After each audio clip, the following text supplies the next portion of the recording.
You filled the feeder on Sunday, and by Tuesday, the yard is strangely quiet. No sparrows scratching underneath, no chickadees zipping in and out, just an emptied tube of seed and a faint sense that something is off. Most people assume the birds moved on or the squirrels got it all. But there is another possibility, one that experienced birders recognize immediately. Your yard has nothing to offer when the feeder runs dry. The birds did not move on. They were never truly there in the first place. This is the feeder illusion, and it is costing you more than money. Why feeders create the illusion of a bird-friendly yard. There is a moment, maybe you have had it, where you look at a crowded feeder. You feel like you have done something right, as if the yard is working. But watch what happens when you do not refill it for a week. The birds do not just slow down, they vanish. Because they were visiting your feeder the way you visit a drive-thru. Fast, transactional, no loyalty, no real connection to the place. Compare that with a yard where birds are nesting and staying, where you can hear a Carolina wren singing from the same shrub. Every morning for 3 consecutive years, you hear the same bird, where you discover a hidden catbird nest deep in a native viburnum, where goldfinches know your purple coneflowers produce seeds right on schedule. Those birds are not visiting, they live there. The difference between a visited yard and a lived-in yard is the habitat. Rethinking food from the bag to the branch. The instinct to feed birds is genuine, but the bag of seed is just convenience. It is a product of modern marketing, not what birds actually need. Here is the reframe that changes everything. Birds are not primarily seed eaters. Even species we label as seed eaters, like sparrows and finches, feed their nestlings almost exclusively on insects, particularly caterpillars. Entomologist Doug Tallamy's research puts the number at thousands per nest. A yard with no caterpillar host plants is a yard where no babies grow. Regardless of how full the feeder stays, the plant-to-bird pathway matters. Native plants support native insects, especially moths and butterflies. Those insects concentrate in enormous numbers on the right host plants. Birds find those concentrations and harvest them to grow their chicks. Those chicks survive and return to yards like yours, year after year. Native wildflowers do double duty by feeding adults in fall and winter. Their flowers support the pollinators, whose larvae become food for other birds. Their dead standing stems provide the shelter that keeps them around. People cut down shelter, overwintering insects that birds hunt on cold mornings. When everything else is frozen, a viewer in Middle Tennessee noticed this without even trying. Wild pokeweed kept coming up in the same corner of his yard, year after year. Eastern bluebirds, mockingbirds, and catbirds were on it every time the berries ripened. He hadn't planted anything. The plant knew what to do. He just had to stop pulling it up. The layer nobody plants. Why shrubs are your most important investment.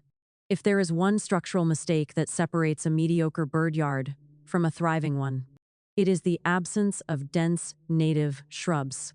Walk through any natural area where songbirds are abundant, a scrubby field edge, a hedgerow along a farm, the margins of a woodland, and notice what they all share: a thick, tangled, impenetrable-looking shrub layer at chest height. This is where birds feel safe, where they nest, loaf, preen, escape from predators, and spend the majority of their time between foraging bouts. Outdoor cats are the single largest human-caused source of wild bird mortality in North America, responsible for an estimated 1.3 to 4 billion bird deaths per year, according to research published in Nature Communications. Hawks, foxes, and snakes add to that pressure. A yard without dense shrub cover is a yard where songbirds are always exposed, always 1 second from a fatal mistake. Shrubs with thorny, interlocking branches, native hawthorns, wild plums, native roses offer the best refuge. Native viburnums and dogwoods are among the highest value caterpillar host plants in the East and produce berries that migrating thrushes absolutely rely on. Native hollies hold their berries into late winter providing food exactly when everything else is gone. One viewer described the shift this way: she stopped buying plants from the big box garden centers and started sourcing from a native plant nursery within a single growing season. The shrubs she'd planted along her back fence became the most active spot in her entire yard. Stellar jays, finches, and goldfinches bathing in the fountain, then retreating into the dense shrubs to preen. A hummingbird working the flowering almond nearby. She said she can't wait for the plants to get bigger. That is the sign of a yard that has become a habitat. Trees, the decision that outlives you. Planting a tree is an act of generosity toward a future you won't fully see. It is also one of the highest leverage habitat investments available. The research from Dr. Talamy's lab at the University of Delaware ranks native oaks as the single most important tree for wildlife in eastern North America, supporting over 500 species of caterpillars compared to 35 for a non-native ornamental pear, and essentially zero for most invasive species. Native cherries, willows, and birches follow close behind. These aren't just bird trees, they're the structural foundation of the landscape. A functioning food web for yards with overhead power lines or limited canopy space. The answer isn't skip trees. It is choose carefully. Native serviceberries stay small, bloom early to feed emerging bees, and produce berries that birds strip bare within days of ripening. Native pawpaws grow in dense colonies in partial shade and host the zebra, swallowtail exclusively.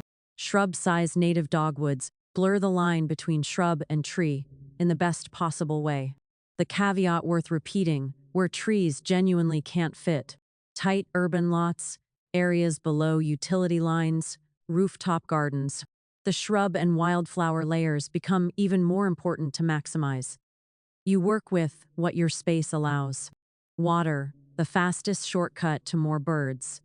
Of all the elements in a backyard bird habitat, water produces the most immediate and dramatic response. This isn't anecdotal. Birders who add water features consistently report seeing new species within the first week. Birds that had never appeared in their yard, despite years of feeding. The reason is behavioral. Many bird species, especially warblers, thrushes, and vireos that migrate through in spring and fall, are not attracted to feeders at all, but they are intensely attracted to the sound and sight of moving water. A simple recirculating pump attached to a bird bath costs under $30 and changes the entire character of the feature. The ripple catches light, the gurgle carries through the yard. Birds hear it and orient to it the way you orient to the smell of coffee in the morning. For those with more space and budget, a small in-ground pond. Even a 50-gallon preformed liner becomes the gravitational center of an entire backyard ecosystem. Frogs arrive, dragonflies colonize it, salamanders show up in ways that feel almost magical. Migrating birds stop and stay, sometimes for hours, working the shallow margins and the emergent plants. One viewer installed a small pond and documented a Louisiana water thrush visiting, a species that had never once appeared in their yard in years of bird feeding. The one design rule that matters most: shallow water for songbirds. 1 to 1.5 inches is the sweet spot for bathing. Provide a gradual slope or use a flat stone in the center of a deeper bath. Make it easy to access, easy to see from above, and position near shrubs so birds have escape cover within darting distance. What you're really building. A bird feeder is a vending machine. You stock it, birds consume it, and when it is empty, everyone moves on. A backyard habitat is something completely different. It is a system where energy flows from sunlight to plant, from plant to caterpillar, from caterpillar to bird, from bird to egg, from egg to the next generation of birds that will return to your yard. Because it is, for them, genuinely good habitat. The yard you build this season will be better next season. The yard you build next season will be better the season after that.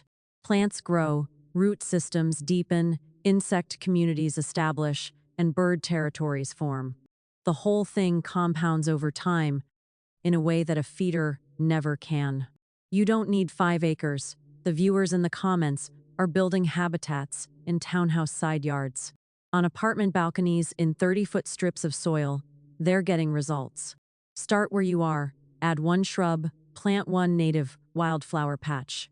Put a bird bath with a pump on your patio. The yard that goes quiet when the feeder empties is telling you something. The yard that is never quiet because the birds have made it their home. That is what we're building toward.